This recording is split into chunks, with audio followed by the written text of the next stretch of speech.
Best of r/ Tales from Tech Support episode 98. Subscribe for Reddit videos daily. I am the tech director in a school district, and of course given current events I've been quite busy. Even busier because I've had to troubleshoot the same issue several times now. It comes down to a little something like this. Teacher 1 and 2, I need you to come down and look at my computer. My keyboard/screen is acting funny. Me, that's strange. Your device is brand new.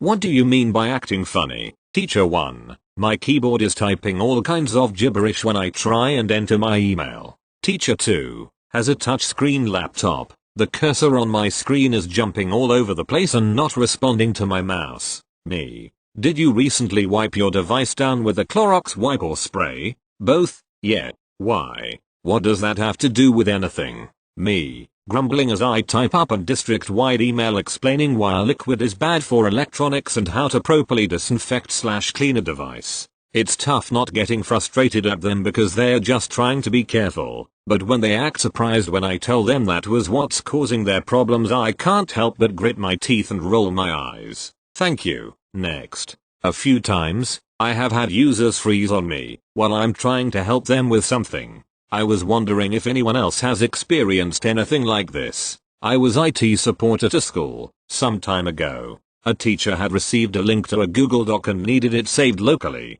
I went to her office and walked her through saving the document as a PDF. I asked her to click the link, then click File, Download and PDF document. She clicked File, Download, and hovered the mouse over PDF document, and then she froze. She sat completely still and stared vacantly ahead of her, with the mouse hovering over the button. She didn't even say a word. I'm a little socially awkward and didn't really know what to do. I waited a bit and asked her again to just click the button that she was hovering over. No reaction. We just stood there for about 30 seconds and then another teacher came running, because he urgently needed help with the projector in the big hall, for some event. It was higher priority than this document, so I had to run. I helped her with other stuff after that, but she never mentioned that document again. I've had a few users freeze like this, but this was the most extreme example. So, have any of you seen this before? Thank you. Next. So I'm a new IT manager for my company, and of course a week out from getting my position we have this lovely pandemic. My bosses want me to get laptops set up for remote access for all the office staff immediately, which luckily isn't too big of an issue. I test all the connections and try my best to idiot-proof everything, going to each user before they left for the day and walking them through the process before they leave. However, this is where I made a fatal mistake. Never assume your users know anything. So the next morning I get a call at 7 a.m. $user 1, hey $me, I can't remote into my desktop at work. Can you help? $me, yeah, no problem. Did you connect to the VPN like I showed you? $user 1, I tried but it says no internet. I have Wi-Fi at home, why don't I have internet? $me, did you connect the laptop to your home Wi-Fi first? $user 1, please don't tell anyone about this. $me, only the internet buddy, no one in the office will know. Time passes. 7:30 a.m. $user 2, hey, I can't access the VPN, says I don't have internet. Man with light skin tone face palming.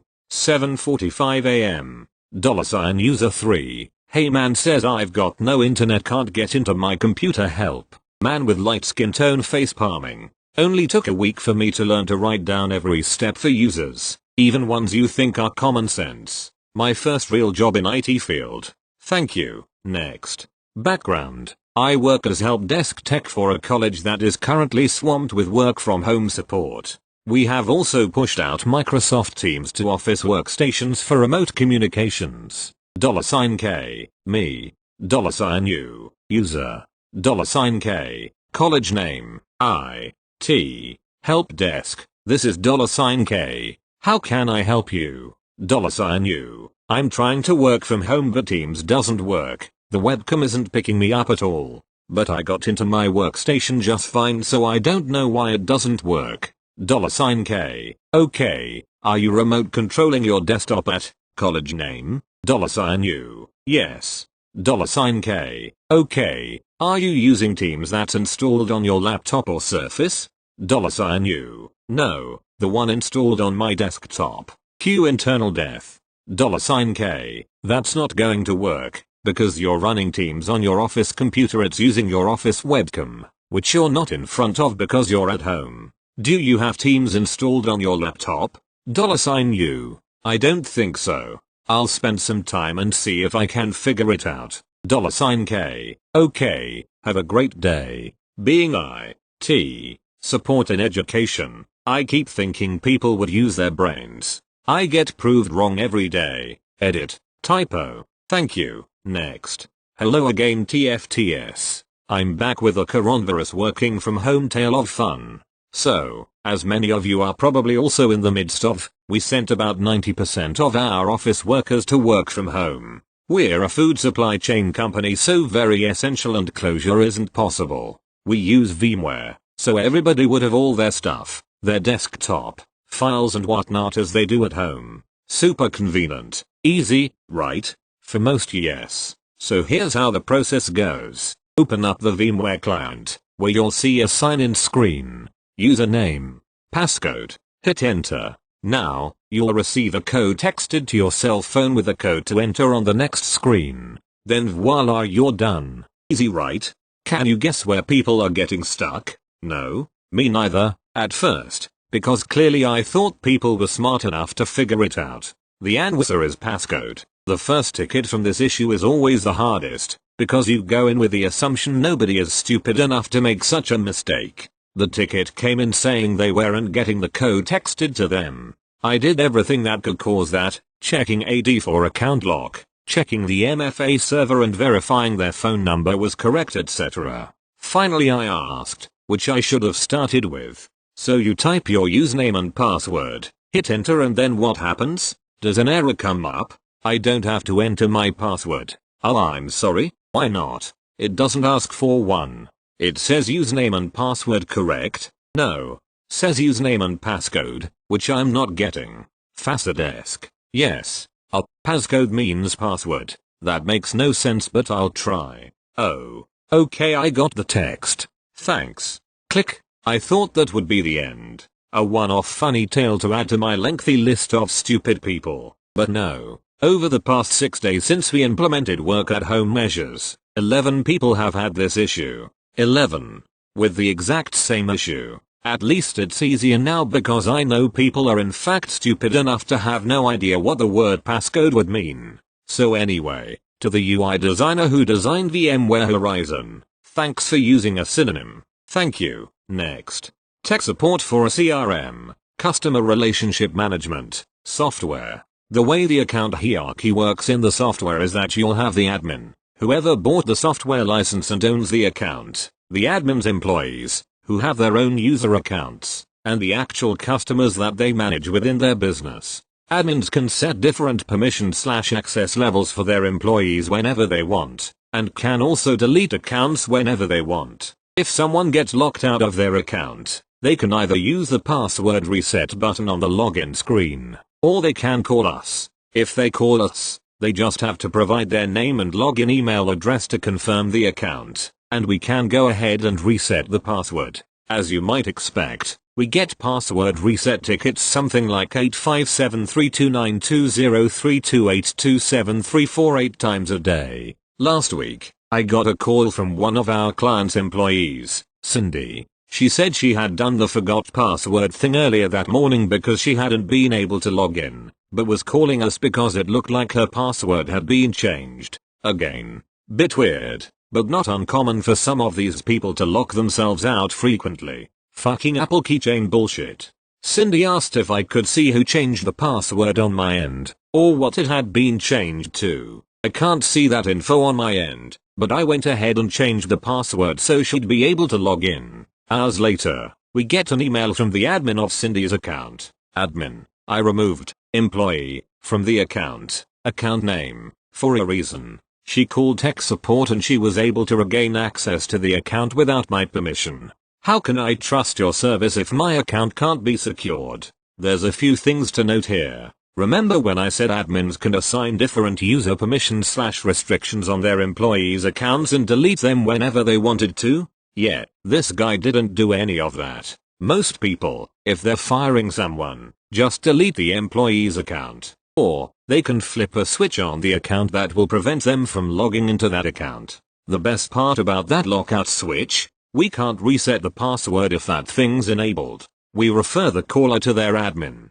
One of the first things we suggest if someone's asking the best way to end a relationship with one of their employees if they aren't yet ready to delete the account. Naturally, admin, when all this was explained to him, was willing to hear none of it and demanded to cancel because of our shitty security practices. Hissy fits everywhere. No one could say anything to him other than something along the lines of use the security measures we've already provided. We're pretty sure he's only throwing this much of a tantrum because he never told the girl she was fired. Which leaves me with a mental image of this guy sitting at his desk, constantly changing this girl's password throughout the day and grumbling to himself when she doesn't take the hint that she's fired. TL. Doctor, employee got fired, client expects tech support, and also the employee, to be clairvoyant. Thank you. Next. My industry is fairly specialized so I'm going to be vague about the product details. I am basically a glorified electrician that spends 80% of my time helping techs around the country troubleshoot electrical control systems over the phone. Sometimes a customer finds our number or plays the game of musical phone transfers long enough to speak with my department. We aren't supposed to talk to end users but it still happens. This story is about one of the more unpleasant times I talked to a customer. So no shit, there I was, enjoying a relatively peaceful morning when I grab a call from our sister department that supports the app allowing for remote control of our product. The tech we will refer to as Shell Shock says the customer's problem wasn't through the control app so he needed to talk to someone who knew the electrical side. It was about something we will call option A and how they couldn't make it turn off. I think to myself, oh, no problem since it's option A. We can look at a few lights, check their start run settings, and in the absolute worst case, yank out a wire. I tell Shell Shock to transfer the call and we can get started. Shell Shock was new and apparently pretty shaken because he didn't even so much as hint that I would soon be talking to the incandescent ball of rage we will refer to as Screamy. Me. Service, this is me. Screamy. Service?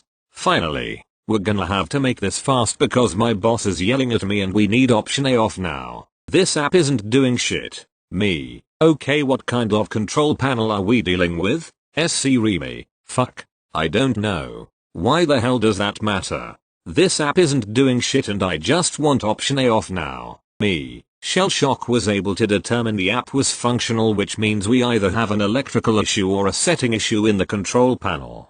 I need to know the type so I can tell you what lights to look at and how to navigate the menus. Screamy. Fuck. I don't know. It's big. And, redacted, color. I just want option A off now. This is absolutely no help as that is every control panel we sell. Me. It should tell us the panel type next to the power switch in great big letters. Screamy. I'm not even near the fucking panel. Why the fuck do I need to be at the panel? I need this remote controller to work now. What is so fucking hard about that? I am completely silent for a long time because I absolutely cannot solve an electrical issue on an unknown panel without at least having someone tell me what our blinky lights are doing on the circuit board. A few exchanges later I finally figure out the type of panel. Then he tells me that other people are telling him option A is now off despite us doing absolutely nothing. I tell him that it sounds like their start-stop settings need to have their values adjusted because there is no direct off button at the panel or on the app. You need to set numerical windows for starting and stopping. It is pretty obvious he has completely checked out of our, up until now, entirely one-sided shouting match. I tell him to call his local dealer to adjust the settings. Normally I would be happy to assist but I'm ready to be done with this guy. I hang up and go for a long walk. In my 4 years at the company I have only had about 5 calls with really angry people. This was the only time I have ever been on the phone with a completely unreasonable screaming maniac. I was pretty shaky and flinched a lot on my next 3 calls. Luckily they were all with completely reasonable, polite, and trained technicians that I had talked to dozens of times before. I am really thankful most of my time is spent dealing with those excellent individuals.